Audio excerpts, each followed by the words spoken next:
Can you check the camera? Yes, ready to go. Okay. Go.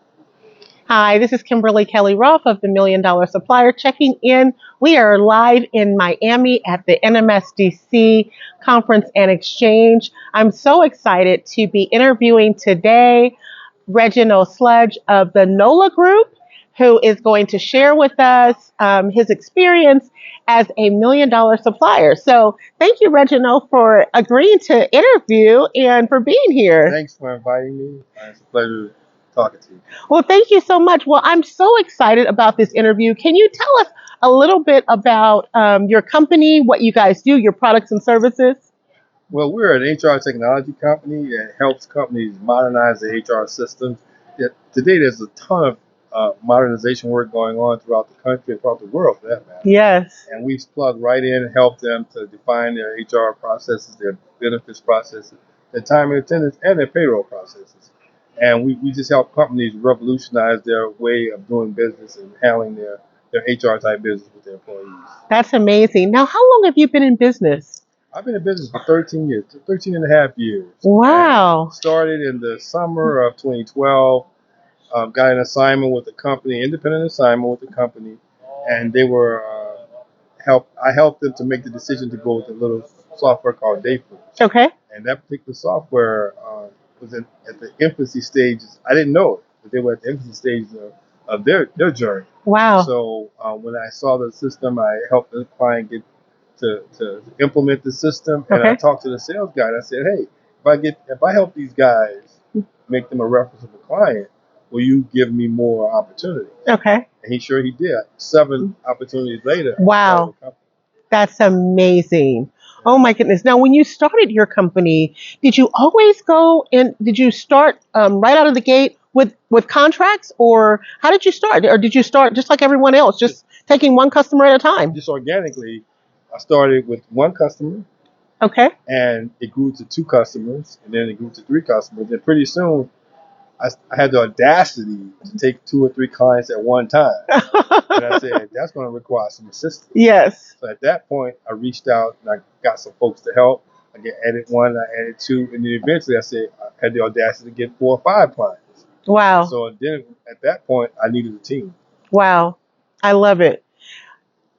Reginald, tell us a little bit about your background because, I mean, you talk about how you got started and, where are you from? What's your background? What's your upbringing? What's your education? Yeah, I was originally born and raised in New Orleans, Louisiana.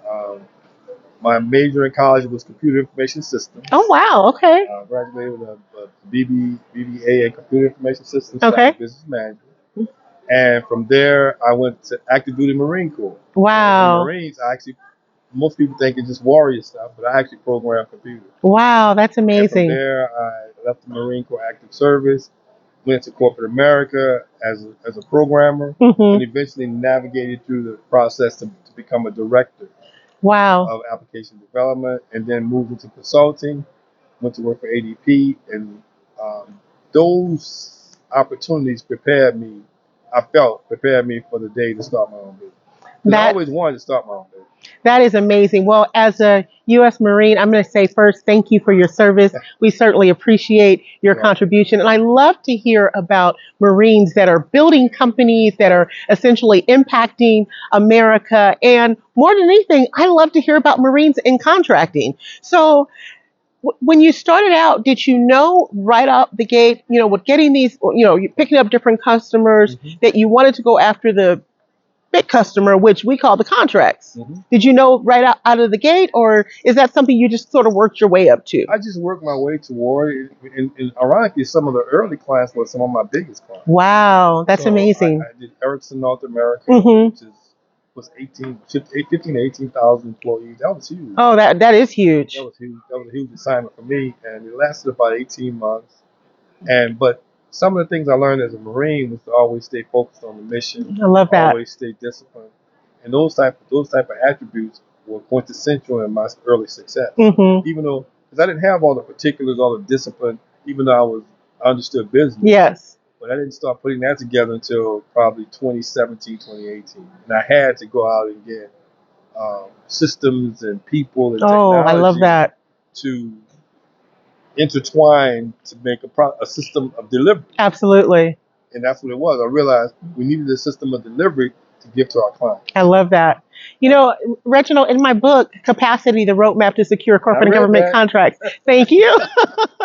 That's one of the things that we talk about when we talk about capacity. We talk about making sure you're building up your team, implementing strong systems, controls, and access to resources and capital. How has that, what impacted your company in terms of, having the right team, making sure you guys have strong systems, resources, It's etc.? funny you mentioned it. We call it PPT. Okay. And I learned this many moons ago. Okay. PPT, people, processes, and technology. Yes. That's what it is. Yes. That's what it is. And I realized I had to blend all of that together and have the ability to lead, but yet have access to understand what was going on. Basically, KPIs in mind. Yes, absolutely. And I would not have been able to do that if I had not had that knowledge. Yes. And I brought in some good people once again. Mm-hmm. Brought in a good friend of mine who's a Six Sigma black Okay. belt. Wow, that's awesome. Yeah, he helped me to really refine the processes, Mm-hmm. develop and integrate technology in order for us to get what we had to have. I had to have visibility. I had to have visibility on what was being done because I'd outgrown that ability to call everybody every day. Mm-hmm. I had to have systems in place so that I could see what was going on in the company. Because at that point, we had 17 people. Wow. And we had maybe 22 clients. Okay, I love that. So now you got a situation where it's not on my fingertips anymore. Yes. So I had to have systems in place. I had to give people the comfortability that what they're doing, they were going to be paid accurately for. Yes. And then I had to work on the vision, work on strengthening my vision to where those people would run through a brick wall for me for that vision. Wow, that's incredible. You've done a lot for a company that's only 13 years old. Really? You've been able to grow and advance and really make a significant impact in your industry. What has that been like for you and your family? Well, it's been transformational for my family because I brought my family into the business. Oh, wow. That's awesome. I brought my oldest daughter into the business in about 2021. Okay. And what happened there was she was a recruiter, and the way you scale, one of the ways that you scale is with resources. Yes. So she was able to fit like a glove, came in and helped me as I chased more business. Now that I had the processes in place and the people in place and the technology in place, I could scale. Yes. So we embarked upon a journey to scale, and she helped and she supported that vision by bringing the people, going out there finding people. Okay, I love that. So before we just basically hired from word of mouth. Okay. But from that point forward, first time in about 2021, we started hiring people. I had no idea who they were. Okay. that was also a daunting experience because now we have people we could only base it on our research, maybe checking references. Yes. Everybody does, but up to that point, everybody could vouch for somebody. Okay. Then we went from 17 to 50. Okay. 17 to 50. Wow. Oh my goodness, that's incredible. What would you say has been maybe one of your greatest lessons? One of my greatest lessons is stay humble, stay focused, and it's never as good as it seems, but never as bad as it is. Yes. And remember that and try to stay consistent. And I've tried to stay consistent as I drove toward the goals that I put out. That's awesome. A lot of times we have small businesses that are, they've been operating for years. They have no idea about this contracting space, but they're ready to jump in, but they don't know where to start. They don't know what to do. They're afraid. What advice or direction would you give to those businesses? Do your homework. Do your homework to understand. You can't do something if you don't understand. Yes. And for me, I had a wake up moment because I was at this conference last year, and that was my first time being here. Oh, wow. And I was impressed with the people that I met and the people that I saw. Yes. But I had been in this private sector. Okay. And I was thinking here was government sector, but it's not really government sector. Right. Yet. So I came here looking for government sector, and then we realized that this isn't government sector. Yes. And I had some other certifications. Mm-hmm. That might be a good idea too, especially if you're going into the government space. There's certain certifications that give you credibility. Absolutely. You have to check those boxes. Mm-hmm. If you don't, you're spinning your wheels because you're not going to get access to some of those places unless you have some of those certifications. Yes. And so I had the service disabled veteran-owned business. I had MBE. Okay. I had Texas Hub. Wow. Different certifications that give you. They don't give you the opportunity. They give you access. They give you access. That's right. The key thing to remember: Yes. you still have to work hard. That's right. You still have, and then we successfully navigated to the point now. Well, we wait for the government to open back up because we got 8A and GSA masks. Wow. Oh my goodness. Both of those are in their final stages. That is amazing. I mean, that's going to open up a plethora of opportunity for you, at least access to opportunity. Always tell folks, whenever I'm dealing with suppliers or whatever, give me that back. Yes. I can't get a hit if you don't give me that back. Absolutely. If I don't get a chance to get to the plate, I don't get it. I don't get a hit. Yes. But if you don't allow me to get to the base, to the plate, there's no way I get it. Right. Absolutely. Let me swing and miss. Yes. I hear you. So we talk to veterans all the time, and a lot of times I'm trying to encourage my veterans to get into, start working, look for these contract opportunities, because sometimes, they're feeling like, well, I've served my country already, and I just want to do my business here. And I encourage them. Yes, you have served your country, and as far as I'm concerned, the country owes you. So why not pursue contract opportunities? What would you say to those veterans? I'm one of those guys. Okay. I used to say that. So, I never realized the opportunities that could be afforded to me with my veteran status, and it's amazing the opportunities that the VA presents. Yes. Different government departments, agencies present to people that have served. Yes. I have a service disabled veterans on certification status. Okay. And that opens a lot of doors. Yes. So I just think people should, the veterans, give it an opportunity. Don't just take a job. Yes. Or just come up with an idea or any type of entrepreneurial urge you may have. Give it a shot. And the government buys a ton of products and services. Yes. Absolutely. And why not one of our own? Why not? Why not? Why not our veterans?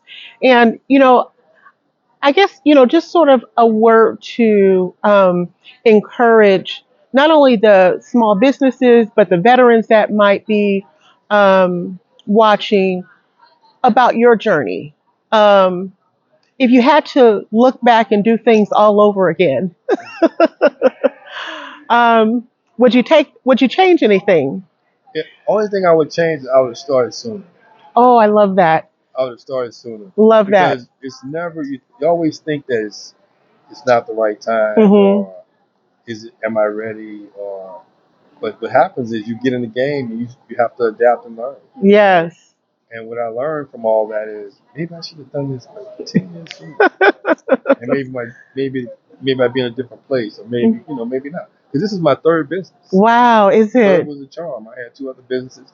They didn't do bad, but they just didn't solidify me enough to where I could leave what I was doing. Well, sometimes it's like that. They say the first one is sort of where you start, that's the first jump at doing something. The second one is where you start to get your experience. And then the third one is where you really get your grounding and your footage. Everything kind of came together. You're aware of what's happening. You're thinking about the capital. You're thinking about, my second business, it was just, we were undercapitalized. Okay. And I had to sell what I had and salvage what I had at the time. And I really think that if I had done some things a little bit differently, I'd probably be sitting here in a different capacity, in a different business. Okay. Wow. Well, Reginald, this has been phenomenal. I thank you so much for your time. Before we close out, I know I've asked you a lot of questions, but, I always find sometimes there's something I didn't ask that I should have. What is it you want to leave the people with today? Let me say this. There's 3 things I was told this. Right? Okay. And I always try to pass it on whenever I can. There's 3 things that a CEO is responsible for. Okay. You're responsible for the vision. Yes. The vision must be strong. Yes. Capital. Yes. You gotta keep good money in the bank. I love capitalize that. The business. Yes. The third is find the smartest people you can. Chase that vision. Yes. and that's my responsibility. I absolutely love that. You know, it's so funny. That's one of the things that we teach in our cohort as well. We teach our Really? businesses, yes, to understand that your job as a CEO is definitely to be able to harness the ability of your team to execute your vision and obviously to bring the money. Bring the money. So thank you so much for this Thank you. opportunity Thank you to so much interview for you today. And I absolutely. wish you great success Oh, thank you. in Thank you, business guys. and in your future. Thank Thank you, you. guys. Have a great day. Same to you. Thank you. All right. Thank you so much for joining me at NMSDC conference today. I'm Kimberly Kelly-Rolfe, head of the Million Dollar Supplier Program. If you want to learn more about our programming and my books, please log into KimberlyKellyRolfe.com or go to milliondollar suppliers.com.